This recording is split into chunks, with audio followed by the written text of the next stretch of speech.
They say the night hides more than shadows. It hides the truth.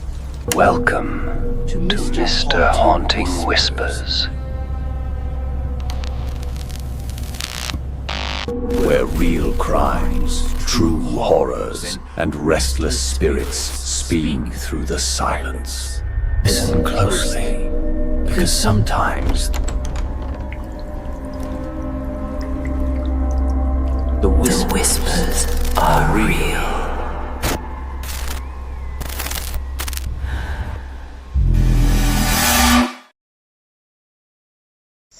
I've always felt safe in the woods. That's what I told myself the night we went out to camp.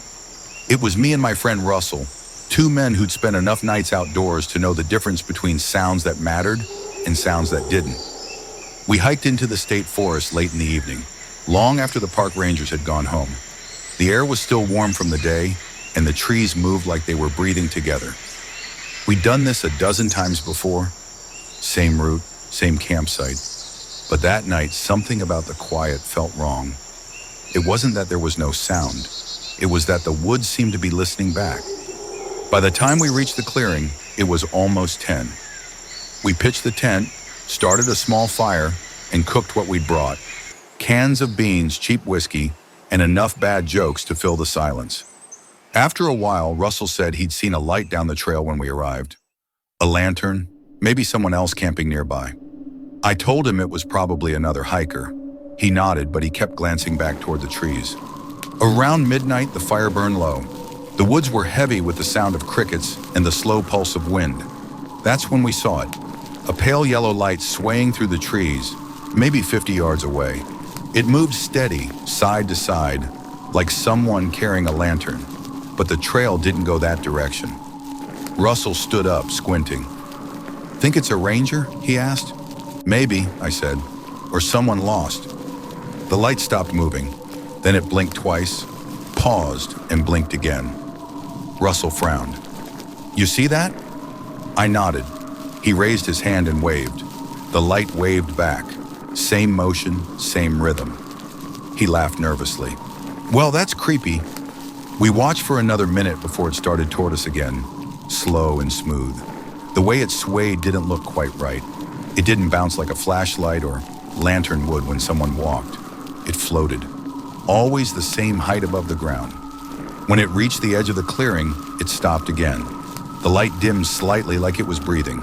I called out, "Hey, you all right out there?" No answer. Then another light appeared, behind us. Same soft yellow glow, same rhythm, moving closer. I turned to Russell.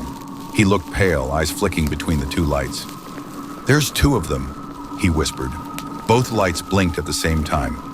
Two short, one long. Then we heard it. A voice, faint, distant, carried on the wind. It said our names, both of them. Once, then silence. The woods felt alive with stillness, as if every tree was waiting for something.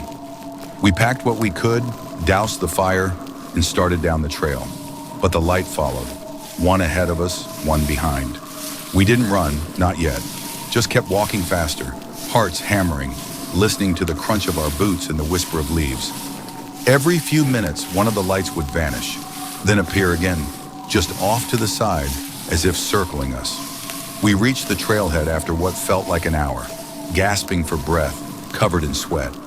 When we looked back, there was nothing. No light, no sound. We drove off without speaking. Neither of us mentioned it again for weeks.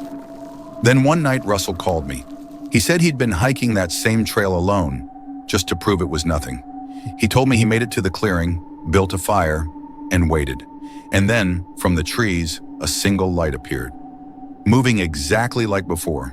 He said he called out to it, and a voice, his own voice, answered back. The call disconnected before I could reply. I tried calling him all night, no answer. The next morning, park rangers found his truck at the trailhead. No sign of him in the woods. But when they searched the clearing, they found his campfire, still warm, and 3 lanterns sitting side by side. 2 were his. The third one didn't belong to him. We'd only lived there 3 months. A small rented house on the edge of town. 1 story, 2 bedrooms, a fenced yard that leaned a little to one side. It wasn't much, but it was quiet, and after years of apartment noise, that's all we wanted. My wife Mara worked from home, and I did night shifts at a warehouse a few miles out. We passed each other like ghosts sometimes, her making coffee as I came through the door, me collapsing into bed as she left for errands. But it worked. It felt safe, familiar. The first time it happened, we didn't think much of it. It was late, maybe 2:30 in the morning. I'd just come home from work, half asleep, shoes still on, when I heard her voice from the kitchen. "Hey," she said softly, "did you forget your lunch again?" I smiled, opened my mouth to answer, then stopped. She wasn't home. She was out of town that week visiting her sister. The house went very still after that. No sound but the hum of the fridge. I walked into the kitchen, every light off except the one above the sink. The air smelled faintly of her shampoo, like she'd just washed her hair there. I said her name once. No answer. I stayed awake until sunrise, every light on. When I told her about it later, she laughed, said maybe I dozed off and dreamed it. But she paused for a long time before hanging up. That was the first time. The second was her turn. She called me one evening, panic in her voice. She said she'd heard me come home, heard the door open, my boots in the hallway, even the way I always sigh when I sit on the couch. She said she called my name, and a voice from the living room answered. It said, "I'm home." But I wasn't. I was still at work, checking inventory with my supervisor. She said she locked herself in the bedroom until I got there. When I did, the front door was closed, lights off, everything normal. No signs of anyone. But she swore she'd seen movement in the reflection of the TV, a man standing exactly where I usually sat. After that, little things kept happening. We'd hear the other one calling from the next room, only to find them outside or gone. The kettle would whistle when neither of us had touched it. Footsteps on the hardwood floor that matched our own rhythm, always one step behind. We started keeping the lights on at night, not because we thought it would help, but because it felt like admitting we weren't alone.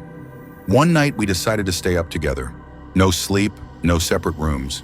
We made coffee, turned on the TV for background noise, and sat there waiting. Nothing happened for hours. Then around 3 a.m., the TV screen glitched. Just a flicker, static, then a frozen image of the living room itself, as if the camera was pointed at us. Only the people on the screen weren't moving. They were sitting exactly where we were, in the same clothes, same positions, except their faces were turned toward us. I stood up, heart pounding. The image flickered again, and for a split second, the other version of me smiled. Not a happy smile, a knowing one. The TV shut off by itself. We left the house before dawn, bags in hand, no plan, no words. When we came back a week later with movers, the landlord asked why we'd broken the lease. I said something vague about work, about moving closer to family. He nodded. Then he asked quietly, "Did they ever stop copying you?" I asked what he meant. He looked away and said, "The couple before you. They complained about the same thing, we never went back. But sometimes late at night, when Mara and I are half asleep in our new place, I'll hear her whisper from the dark, 'Did you just say something?' And I'll tell her no. But somewhere faintly from the room next door, a voice that sounds just like mine answers back, 'Yes, I did.' They say the mind plays tricks in silence, that when the noise fades and the world holds its breath, we begin to hear things we were never meant to. Maybe that's true, or maybe it's not a trick at all.